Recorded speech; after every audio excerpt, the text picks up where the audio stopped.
हामी चाहिँ आज गुन्डुमा हाम्रो मामाको लागि बङ्गुरको पाठाहरू चाहिँ हेर्न जाँदैछौँ।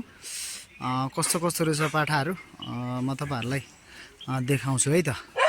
यो चाहिँ ठुलो बङ्गुर फार्म छ अरे, अनि त्यसो भएकोले गर्दाखेरि मामाले जाम्न भन्नुहुन्छ र आज चाहिँ बङ्गुर फार्म हेर्न आएको।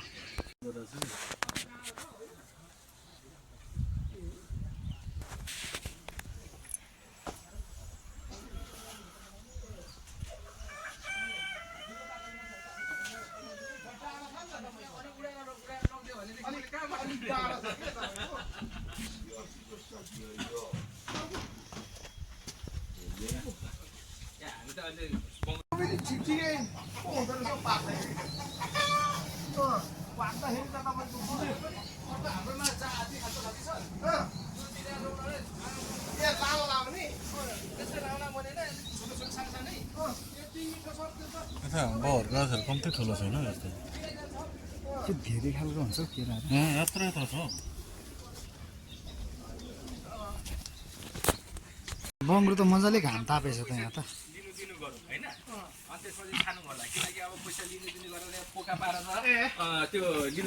ढिलो हुन्छ हैन, त्यति बेलासम्म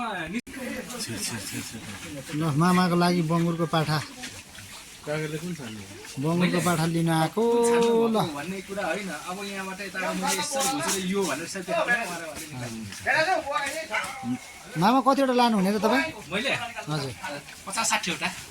ए त्यतिवटा मात्रै? 50-60 वटा। अब यहाँ कतिवटा निस्किन्छ त्यहाँ निस्कन भएर माथि ल मामाले चाहिँ 50-60 वटा लानुहुन्छ अरे। हामीले अब बोक्ने मान्छेले चाहिँ गोजीमा पछाडि डिक्कीमा सबैतिर हालेर लिएर जानु पर्यो।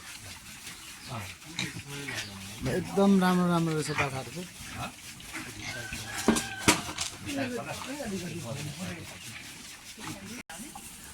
पल्लो त अब माथि सार्नु